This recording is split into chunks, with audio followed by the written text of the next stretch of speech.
Hello, everybody, and happy Thursday, and welcome to your daily lighting critique. This is the last one of 2021. After this, we will be going on our holiday break. And then after that, we are going to be bringing in Francesco Giraldini, who is a fantastic lighter. He's critiqued with us before.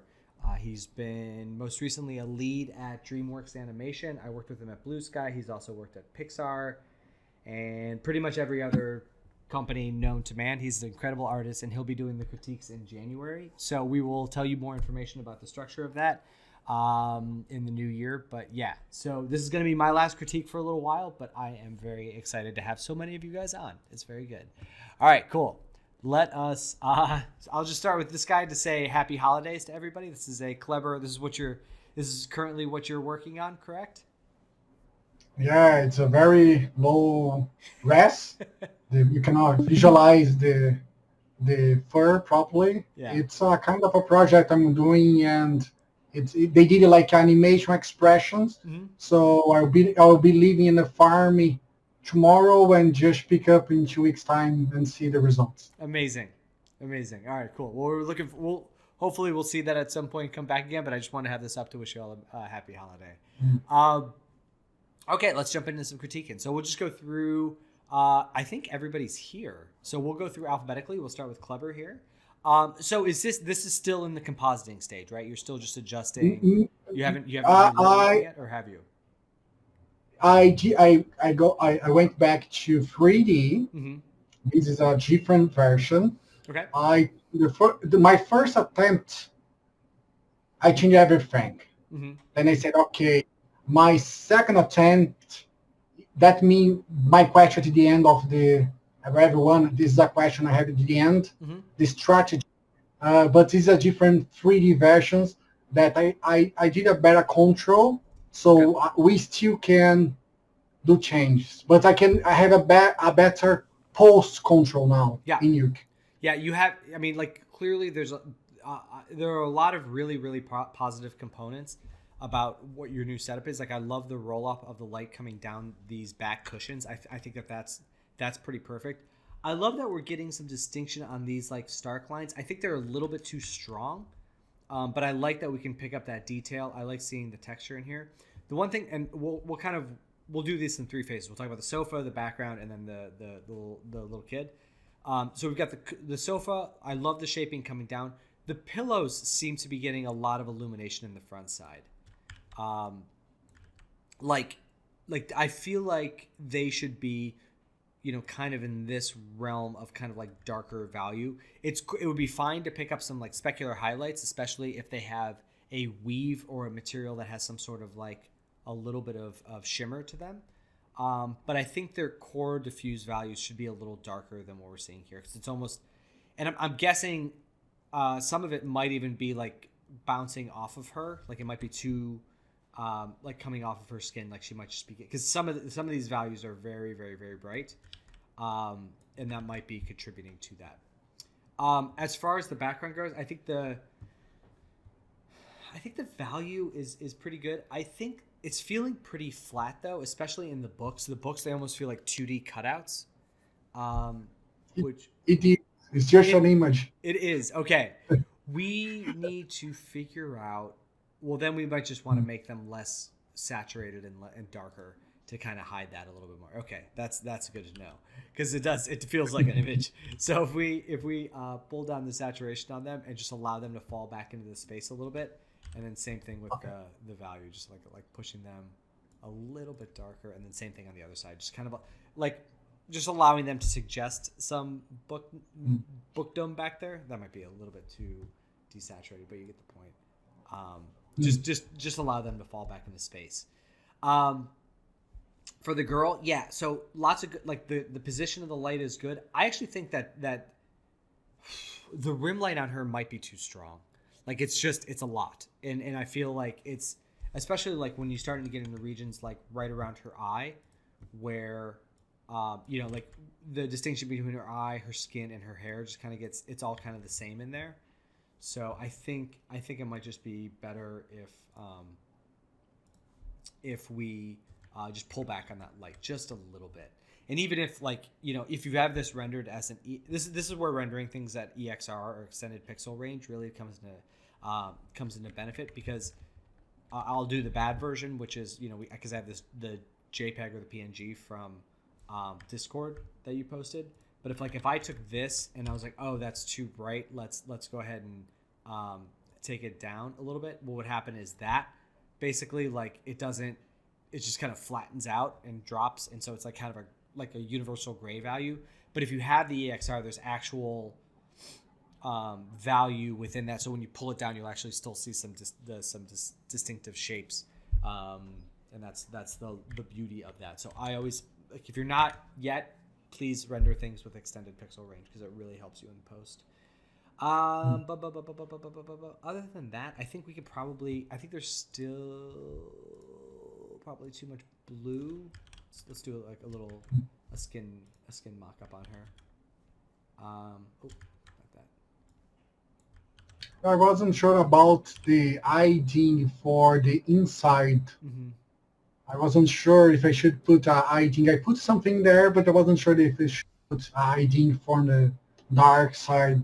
I think your head's in the right spot. I think that like this IDing is like perfect. It's location and intensity. I think this one's good. You could even, because sometimes you can kind of I like the idea of it being slightly less and still on the key side.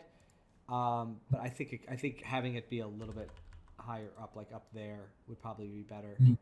So just shift it up that way, and then if you want, you can also put in some reflections back in that other side of the eye too. But like that doesn't really matter. I think just pushing it up more, so it's in about the same position on that eye as it is on that one, I think will look best.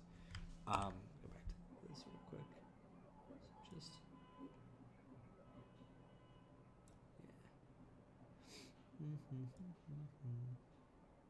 Just looking at her skin. I think it's just turn this off. Yeah, I think there might just be too much cool tone in her skin. Because again, with this,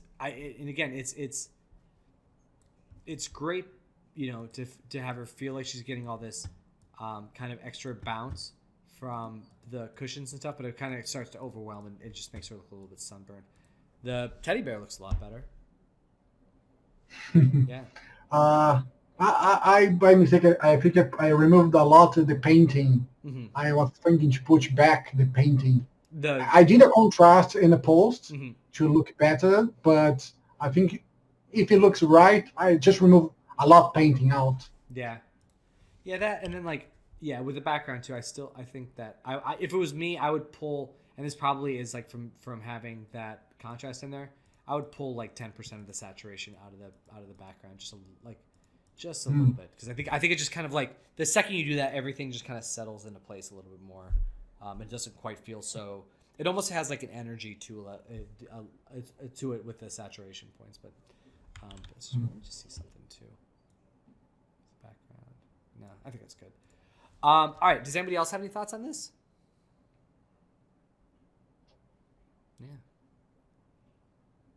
All right. Cool. All right. Let's head on over to Julia's then, and Cleber, we'll circle back on your question at the end about the Thank you. stuff. Yeah, you got it. All right, Julia. We've got an update to our painterly Sir Desmodus shot. Just a reminder, this is the reference on this. I'm gonna make that a little bigger. It's a little bigger too. So you've darkened a little bit, like more on the ground. You've cleaned up. We took some of the effect off of the character and added it more to the background. I think everything's looking really great. And so I'm going to sit quietly for a second and see if anybody else has any thoughts on this. Or if there's anything or if we want to slowly start to unmute ourselves to applaud.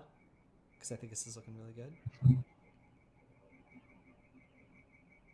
All right, that silence is good. All right, cool. You guys ready? I need some claps. I need some unmuted. I don't want to see the microphones, little mute things on them. I would like to see us clapping and applauding for it, because I think this is really beautiful. Really fantastic job doing that. All right. Woo, woo, woo, woo, woo. Oh, yeah. Really nicely done. All right, if you're cool, I would like to add this to the Hall of Fame. I don't know if there's anything else you would like to tweak on it. No, I'm cool with it. Okay, Yeah, great. thanks. Yeah, great job on this. Really, really beautiful stuff. Mhm. All right, cool. Yeah. And thank you all for unmuting. That's very good. We need like Ruby gives a good shout out when she's here, but unfortunately she's not joining us today. So we all need to step up a little more. All right, cool. So Kat, so I was looking at this and I know that we were trying to go for the cat eye look on this one. Yeah. And I was almost like, you know what? Sometimes there are things that are just kind of like, there are ideas that you just, and because I felt like, because I had this in here before, and I was messing around with it in Photoshop, and I was looking at reference, and I was like, you know what? Maybe it's not, it's just not working. Like, because sometimes that happens too. Because I think that, because the thing is that everything else is looking so good and detailed that like, you start to lose the detail of that. So I was like, what would it look like if it was more like a traditional eye? So I just kind of I just added a little black dot over the pupil for now. I brightened up, and because I kind of lost the screen left eye with that, but so we're just kind of focusing on the screen right one now. So I increased this glare to make that a little more punchy, right? And then gave it like a more traditional like human iris, and you can change that shape. That would actually be something really cool to do with him. Like you can look at, you know, reptile eyes or goat eyes or sheep eyes or something, and like give it a non-human eye if you wanted to. But I think that like something like that would actually help with the image overall, because it would allow us to like really kind of forget about the eyes and really kind of get in on the character a little bit more.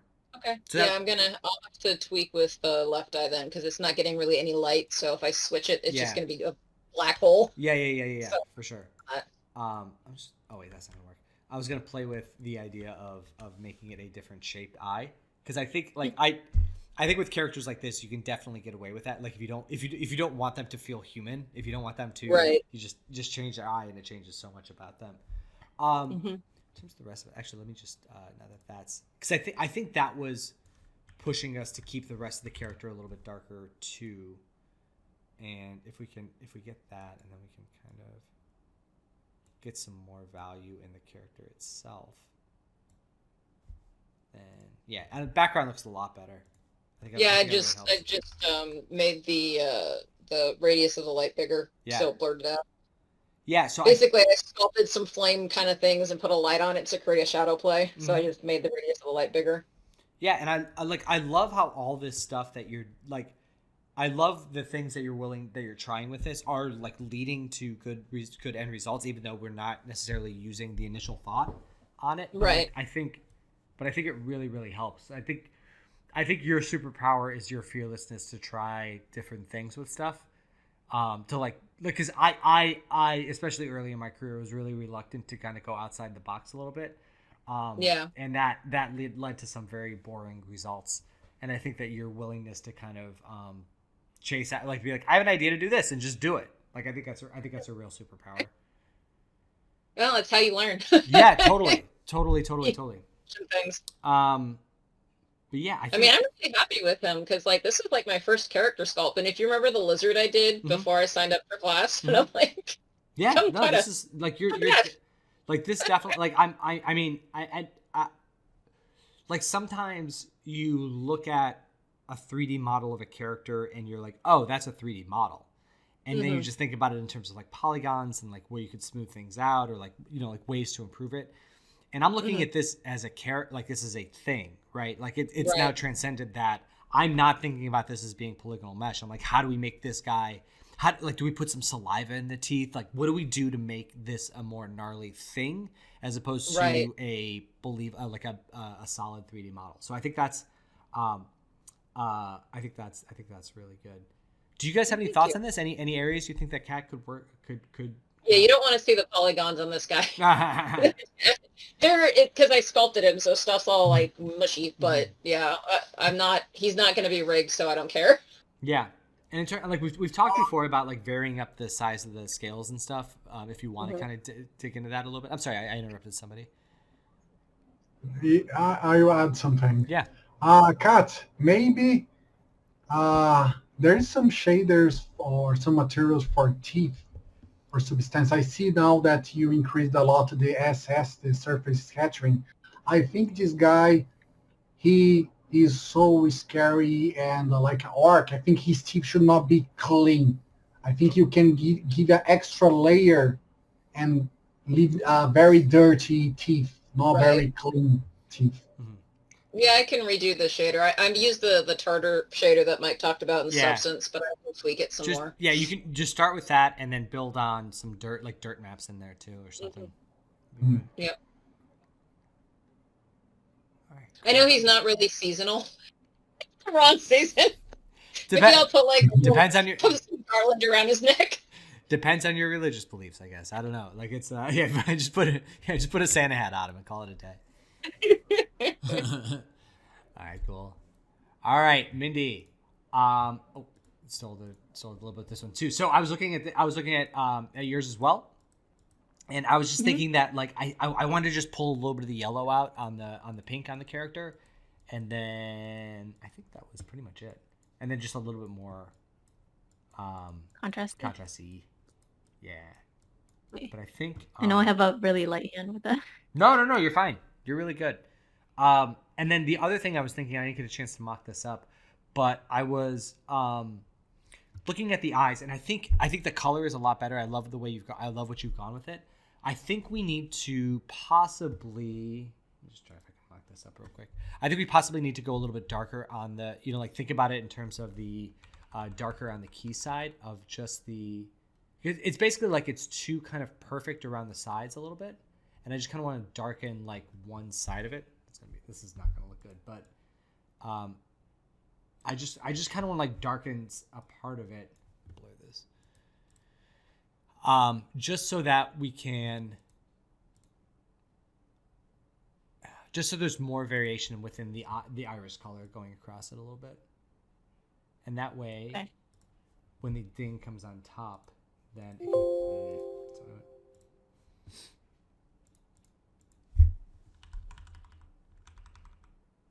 then that thing can go on top of like a darker area. But basically, it's like we want a light to dark fall off. Let me see if I can find it. I was looking at because this one, because the styles of these two are actually pretty similar, and I really liked the way that this had like a bright edge to it, and then it kind of fell into darkness where the ding is, because then it feels like it's kind of set back in the eye a little bit. Mm-hmm. And the other thing I was thinking too was, and this may not be possible, I didn't realize it at the time, but going back, like the kind of this shadowed ridge along the lip kind of helps create some more shaping in the face. And so I'm wondering if we can get any sort of distinction right along here with the geo in there. But if you can't, based on your lighting, that's totally fine too. I was just thinking that like feeling that edge of that lip would be where it would be like a little darker under here might be beneficial. Okay. But overall, it's looking really good. I went back and I looked at your original too. Like huge improvement. Yeah, it changed a lot. Yeah, and it could, like you've really made some really great progress on this. Thank you. Yeah. All right. Any other thoughts on this, and then we'll jump into Cleber's question. One point maybe. Yeah. I'm not sure if I was working for the Poker Plus. I'm not sure if Mindy, if we add an extra layer of bubbles. I'm not sure if in the front, maybe like to give some, instead he's floating, but there's some bubbles in the front, or maybe some bubbles behind there. It's just a suggestion. Yeah. You try, yeah. To add these. How did you add them from just like a 2D element? Did you just pull them from? Well, the little dust particles is 2D. Yeah. Yeah. I don't know if axolotls have bubbles. I don't know how they breathe or what their setup is. Oh, I actually did look at if they have tongues, and they don't have tongues. Okay, good. Yeah. Yeah. Any reason to look up videos of axolotls is a win, because they're adorable. All right, cool. All right, Cleber, what? So you had a question about GI? Yeah. Yes. Right. Go back to yours. I just noticed I'm an artist that I like to use more a directional light than use a wall to get the GI backwards. Seems to be that a wall would make the rendering longer. Seems to be everything is noisier and take much more time. So I was thinking, for interior, Like for this scene, I just have the background Mm-hmm. and I put something behind for a reflection. Mm-hmm. And I saw a lot of people close completely the environment to get the information for the GI, Mm-hmm. for the reflection. But I feel my first attempt, I closed the environment because this is a closed scene. Mm-hmm. So I closed the environment to maybe catch a little bit of the wall. But if the wall is white, things change. If the wall is blue, Mm-hmm. things change. So it's much seems that I lose the control for my scene. So my art is that I feel the render is much more faster if I rely on directional. I want a red from the front. Okay, let's put a red Mm-hmm. very lightly and contra-imposed. So what would you suggest? What's the best approach for what do you think? There isn't one best approach. I think that different artists come at it from different angles, especially with different goals. So if you're trying to make something photorealistic, what you do is you construct, because the way that modern path tracers and ray tracers work now is they do a very good job of simulating natural light. So if you construct a space and you construct an HDRI and some lights to be very similar to what things are in reality, you'll end up with good results. But if you're doing a very pink room, like this room, if you closed it off with pink painted walls and allowed the GI to do its thing, it would get flooded with pink light, because that's actually what would happen. Like you would just be bathed in pink light in this room. Did that happen? Yeah. Did that happen? Yeah, and so really it's about, for me, it's like what you're talking about. It's about having the control, and whatever allows you to have the control of the look of the shot is what you need to do. I think that the most important thing is just to be aware of what's happening. So I have seen people who have been lighting in an enclosed space and be like, I've got, the characters facing away from the window. I've got this bright light back there, and I don't know why the front of them are getting so bright. What do I do? And you're like, oh, you've got a wall there. Either paint the wall black or take it away. And so basically it's like you have to determine what the setup is, what your end result is, and if your end result is photorealistic, then I try and build it to be like a real quote unquote set. If it's stylized, if the character, like I'm talking about making the character warmer and doing this and that, if that doesn't work in reality, if like you would need to break things in reality to get that look, then it's probably better for you not to have the wall there and just construct it where you need. So that's kind of where I go with it. The more photoreal, the more I add the walls, and the less photoreal, the more I break it up and just allow myself to have control in different ways. Does that make sense? It seems, Yes. yeah, it seems too like global illumination seems to me more of like, in a way, like a gaming environment more, I think, than if you're doing animations. I don't know. It seems that yeah. like when I see people who are, jobs for lighting artists with gaming, they want you to really know your global illumination and all that. And I think it's just because they're lighting huge spaces versus with minimal lights. And with animation too, it's not necessarily called global illumination. I basically think of all of those as being different calculations with a similar effect, which is secondary bounces about it. It's indirect light. Like Arnold just kind of has it in there, and you can control it. You can control the number of bounces and stuff, but that's just the ray trace quality. That's just the ray depth of it. So I think the biggest thing is, and knowing the history of it, it was when I was coming up, it was the silver bullet. Like there's always a silver bullet thing that everyone's like, oh, if I just get that, if I just knew Unreal 5, I could make the coolest looking things in the world. And you kind of forget that it's also Unreal 5 plus some pretty amazing artists who are making some cool stuff. But it's like global illumination was that, like, if I just had a slightly faster machine and I could turn global illumination on with all those samples, oh man, I could make the coolest stuff. And then you're like, maybe, but also you kind of lose some control. And like you said, Cleber, it gets really noisy really fast. It gets there are other issues that come up with it. So I think that yeah, I think it's great, and I think that having that stuff is really valuable, and I think it pays off in more ways than in countless ways over and over and over again. But like you do get things like the light coming in really strong this way and hitting the little girl, and then I genuinely think that some of this light down here is just bouncing off her skin. So it's like it can be bad too at times. So yeah, so it's all about understanding the way their ender is working, making adjustments accordingly, and then doing what you need to do to make sure that you have the control over the shot to make the image that you want to make. So Okay. Thank you. yeah, no problem. Is there anything else, guys, before we break for the holidays? It's crazy. I can't believe it's already like December 23rd. Nuts. All right. Have a wonderful and safe holiday, everybody. I will see you back again. I'm not quite sure when. Maybe probably February. But I will see you all back very soon, and I look forward to working with you guys in 2022. But keep being amazing and enjoy your break, and I will talk to you all soon. See you later. All right, bye, Have a guys. good holiday. You too. Birthday. Holidays. Bye. Happy holidays. Christmas. Bye bye.